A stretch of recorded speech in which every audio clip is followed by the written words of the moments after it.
Whoa!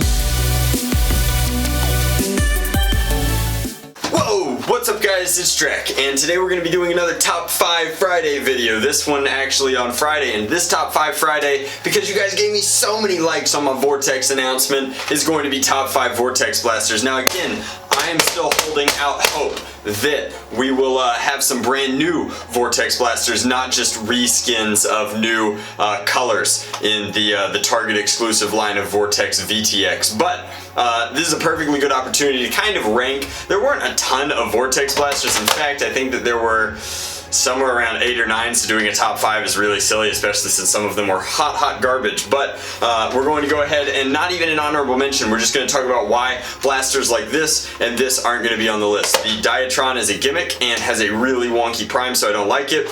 The Vigilon, while the internal magazine is pretty cool, is a strictly worse sidearm than other options on the list. These, I don't know what went wrong with these. I think that these got shoehorned into the Vortex line. I think that they were exclusively, both the Zombie Strike ones, this one and the smaller one, were exclusively to keep the ammo on the shelves. With retailers, it was almost like a weird trick of sorts that Hasbro pulled, but they're really bad blasters. Ergonomically, they're actually incredibly comfortable, and I like that they're the handguard on this one, but terrible, horrible mistake of a blaster to launch an entire line and then as an afterthought to keep the ammo on the shelves be like, hey, Zombie Strike is a thing, it's a really cool thing, let's just throw some garbage single shot things in there. It was frankly pretty insulting, but that is why these aren't going to be on the list. Let's move on to number 5.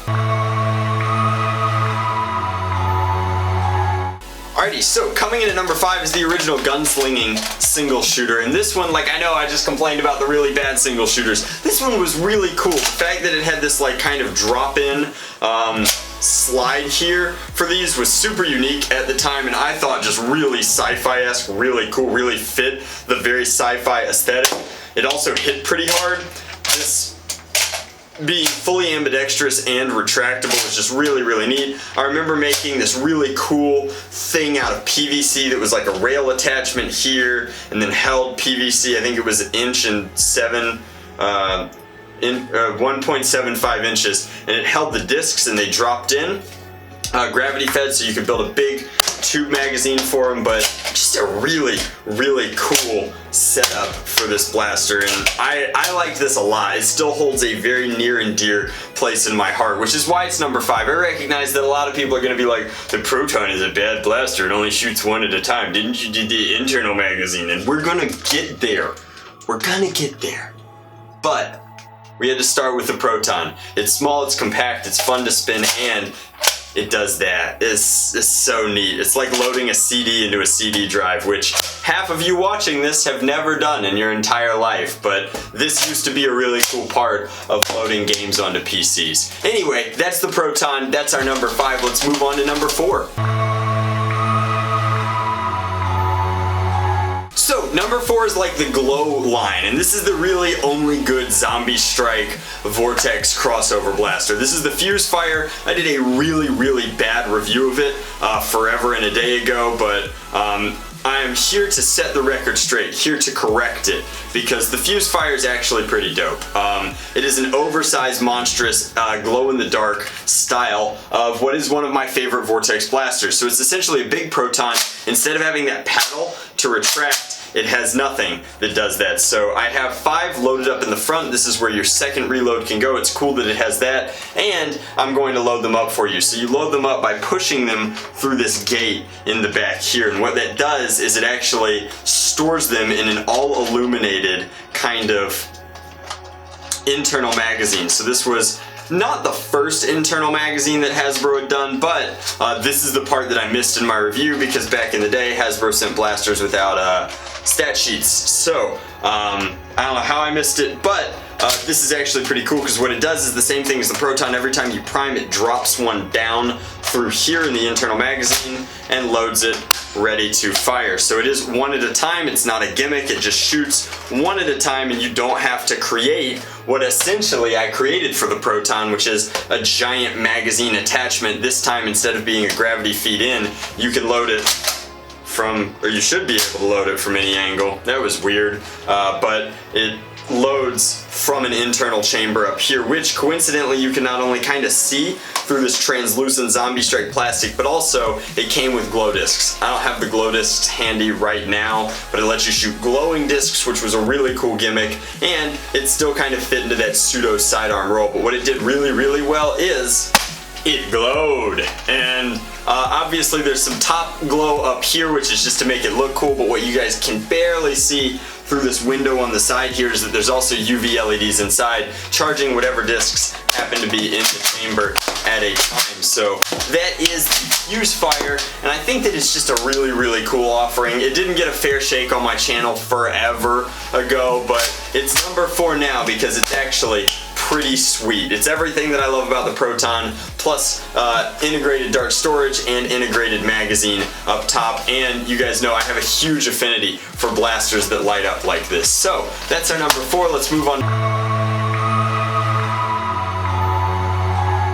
Alrighty guys, so our number 3 is the Pyragon, but it's not actually the Pyragon. First, let's talk about the things that make the Pyragon great. The Pyragon has a really cool angled foregrip. The Pyragon has, hold down that trigger, slam fire. The Pyragon also has a massive drum capacity. But our actual number 3 is not the Pyragon. It's something even better than the Pyragon, and you're just gonna have to trust me with some nostalgia here. But holstered back here we have the Praxis. So, the Praxis was a very affordable primary class Vortex blaster. There were really only 2 Vortex class blasters that were primary. There was this one and a full auto electronic one, but the Praxis was my favorite. It had a crummy stock. It had really wonky locks and internals in it. It did not have slam fire, nor did it have an angled foregrip. It had this VFG with like a backstop back here, but that doesn't stop it from being my favorite. Like, the Praxis will always be my favorite Vortex blaster. It had sick lines. It was the pump action blaster. I used it for HVZ a whole lot when it came out. It took stick magazines, so you didn't have to fool with the drum. You could store them pretty much anywhere. Even though it didn't have a lot of those features, like it just holds a really special place in my heart. The Praxis is so cool. It's like the Alpha Trooper of the Vortex line, which if you go way into the way back machine, you can find out in my review, I think I literally call it that. Because that's what it is. It's a no-nonsense, full action, full like power pump action primary that delivers the hits. It's not pretentious, it's not special, it does one thing and one thing very well, which is it rapidly reloads and allows you to pump out discs from the magazine system. So whereas the Proton and then I think the Vigilon both had like these weird either single reload or internal magazine things, like this was a very efficient blaster that delivered a constant stream of spring powered discs downrange without blowing through all of them all at once. Very controllable, very good for both long and close range engagements in HVZ. Now, all of the current offerings are just strictly better. They have better ergo, they have better features in that you can slam fire through them, but it did kind of, there was even like a rhythm to it, like tick tick boom, tick tick boom. Like it kind of made you pace your way through it, and if you hadn't taken the locks out, it would jam. So it really rewarded you for both tinkering with it and getting very familiar with it, and it was also a favorite of my good friend Rogue down here in the Southeast NIC scene back in the day. I used one at the Wrecked War that Bobo hosted. Like, oh, I have so many stories that I could tell that involve me having a Praxis in my hands, but a really cool blaster. It had to be on the list, even though it's currently been kind of outdone and replaced. Like, for me at least, the Praxis is the one that should be on the list. So these days you can get them for like $1 at thrift stores too, so they're also a very cheap entry into this, and they're getting the same performance. So if you see this on shelves and you're like, man, that's really expensive, go to your local Goodwill, not Value Village. It seems like Value Village is anti-Nerf gun right now, but go to your local Goodwill and then go to a dozen other ones, but eventually you'll find some Vortex blasters, and if you're lucky, you'll find a Praxis. But let's move on to number 2. Number 2 we've talked about a lot. It's kind of the boogeyman of the Vortex line, and we gotta deal with it eventually. Let's go! Alright Alrighty, so covered in cobwebs, we have our number 2. The number 2 is the Nitron. Now the Nitron's the boogeyman that I keep talking about. There are things that I don't like about the Nitron, there are things that I do like about the Nitron, so we'll start with features that are cool. First off, it's got a friction fit storage in the stock. Now it came with a 20 rounder, and putting the 20 rounder back here completely eliminated any sort of ability to maneuver this thing with the stock. The 10 rounders are actually pretty nice inside. It fires from up here, it has a single big motor up here, and then I think that this is just an independently bearing flywheel, but this is a serious flywheel powerhouse. We used to make these things called boom nitrons out of them, which is where we would modify them, not only reducing a massive amount of the weight back here. I want to say this took 6D batteries. It was heavy back in the day, but this had a rev switch and a firing trigger. It was a precursor to a lot of the full auto blasters that we know and love today. This is a thing that I think allowed you to de-jam it if it happened to get jammed, but honestly it just shot out a steady stream of discs. Bobo is famous for making a really, really good boom nitron, and I want to say, and I'll call him out a little bit, I want to say there was a point where Bobo daisy chained a bunch of 9 volts together. I will go ahead and correct the record once more. 9 volts are an awful battery chemistry for Nerf. They're possibly one of the worst battery chemistries for Nerf. They're not ridiculously dangerous because they're alkaline, they're just really bad and really inefficient, but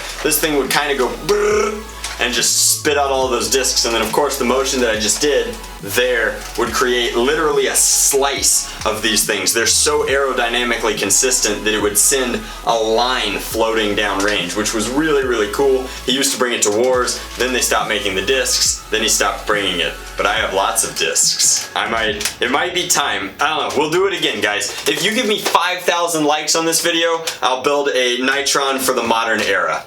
I don't think anybody's done that because the Nitron just lost popularity and the ammo was impossible to find, but I will build a modern boom nitro, something with lipo, something with, I don't even want to paint it, they're so cool as they are. I really like the stock lines of these and the like, this almost has Cryptek up top, just what a cool blaster. Now, I do hate the built-in vertical foregrip. If it was an AFG, I'd be singing its praises, but the fact that it's not removable is really, really obnoxious. So you have to hold it like this, although ergonomically, it's pretty comfortable. Like, this is a good stock, good size, good length, and of course, it's as solid as it possibly could be. It's even more solid when it has batteries in it, but a really, really cool offering. They were crazy expensive back in the day, but again, these days you can find all VORTEX blasters at Goodwill. The trickiest part of running a Nitron like this would be finding enough magazines to feed it, because again, once they're boom Nitrons, you really don't even want to fool with the drum. You want those 20 round stick magazines, or better yet, I know that my buddy Hoffer is putting together these homemade 3D printed ones in anticipation of the VTX line. So like, those could be cool in and of themselves. Then you could make some ridiculous like 40 round, 60 round sticks, but I'm really looking forward to that. So give me a like, throw me a like. I'll build something very, very special for you guys, really bring VORTEX into 2018 for all of us. But this is a cool blaster. It definitely had to be on the list. It's the only electronic VORTEX blaster, if you don't count things like light up technology, but a very cool blaster, a super robust primary. It had a place in NIC. It was very popular in HVZ for that ability to go and create like a knife of foam that would cut into a horde. It was a really good horde buster in that regard, but I don't know, this one's very dusty. It's seen some better days. It could use a little bit of love, so leave me a like so that I can take it apart. And that's precious, precious end war prep time too that I'd be using to make an awesome, maybe I'd take it to end war. The return of VORTEX. Anyway, I could rant and rave about the Nitron all day long, but my good buddy Rob Blair of Thunderdome would be remiss if we didn't move on to number 1, which coincidentally happens to be like his favorite blaster of all time. Let's go! Alrighty, so way back in the day when VORTEX got its first kind of repaint series, there was the VORTEX 360, and this was a completely unique blaster that did completely unique things and has all of the features that I really, really like in pump action springers. But as opposed to the Pyragon, which brought the Pyragon drum, which held 40 rounds, this held 30 rounds, but its drum was built in. Now, you lose that rapid reload ability, which really, really stinks. Like, not being able to rapidly reload seems like a strict downside until you realize that for things like HVZ or things things where you're playing in an arena, bouncing discs off, constantly reloading, constantly wishing you could top off. This has not one, but 2 slots, and it's actually the only way to reload it. So you reload through these little slots on the side, which means that you can just shove discs in. If you want, you can shove multiples in, and it's super easy to just reload on the fly. My loadout might have even been better with this, just loading completely off of that 100-round dump pouch, but every time you through, it switches, and there are, I think, a grand total of 4 chambers. So by doing it, no, there's 6 chambers. All I know is that it holds 30 rounds total. That gives you a lot of capacity. So it does appear as though there are 5. I think there. Anyway, once you've got them all topped off, it does allow you to do the same thing, both slam fire, a really robust AFG. This is like, honestly, one of my favorite kinds. It's a little tilted towards VFG, but the coloring on this was good, and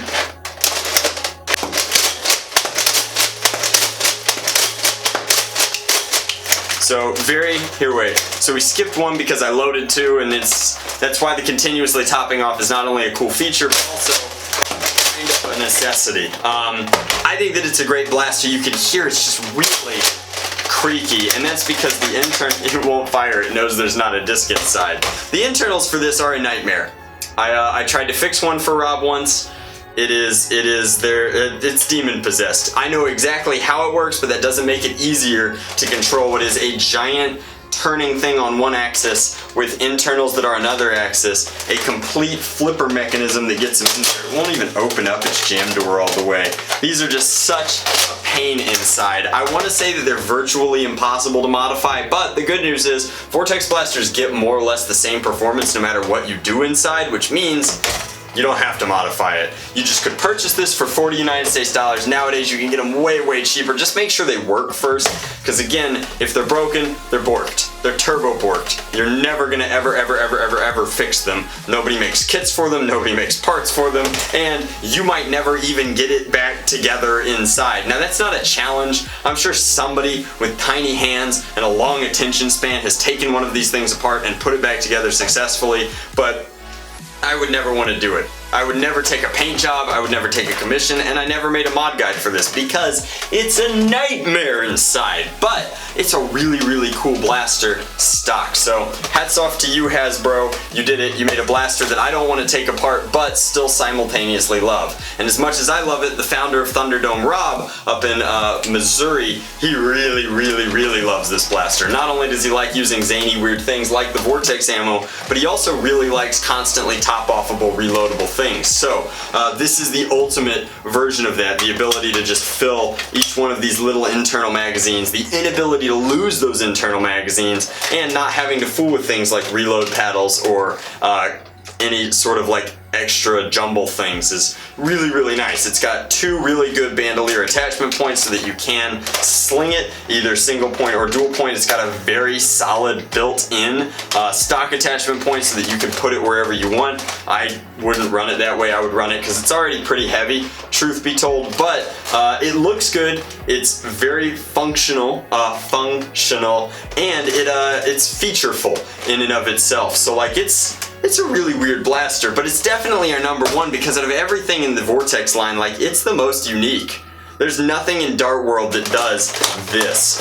Busby at one point created like the monorail, which sort of does this, but it does a really bad job. This is surprisingly consistent, surprisingly good at what it does, and very durable. It's got Hasbro construction, which means that even though like it's creaky because it's a little old, like it's still rock solid and clearly still functional. I have a couple of these in storage as well, and I want to say they might even come in 2 different paint schemes, but don't hold me to that. I do like the flame job on the VORTEX 360, but it appears that this was the beginning of the era when Hasbro started decoing only one side. At least they put the flames on both sides, but they did not color in the VORTEX logo or the VORTEX 360, which is a shame, but overall a very cool blaster, very unique. It has all of the things that I love about spring-powered VORTEX VORTEX Blasters and a completely unique loading system, which lends itself very well to ammo that's non-compressible, so that you can just throw it in any sort of storage unit. So I think that the VORTEX 360 is honestly the best primary overall, but I think that I would really love a like on this video so that I can justify making my Boom Nitron. Thank you guys very much for watching. If you feel like I left anything off the list, you're wrong. I'm just kidding. Your opinion is very valuable to me. Like, seriously, if I missed one, let me know. But I really loved the VORTEX line when it came out, and I feel like I have a really good understanding of it from every aspect of why it is the way it is. So, thank you very much for watching. Hopefully you enjoyed this video. It was a fun trip down memory lane for me, and, I mean, come on. They shoot little green UFOs, guys. These blasters basically belong at Pizza Planet. Alright, much love, Nerf on, Drac out.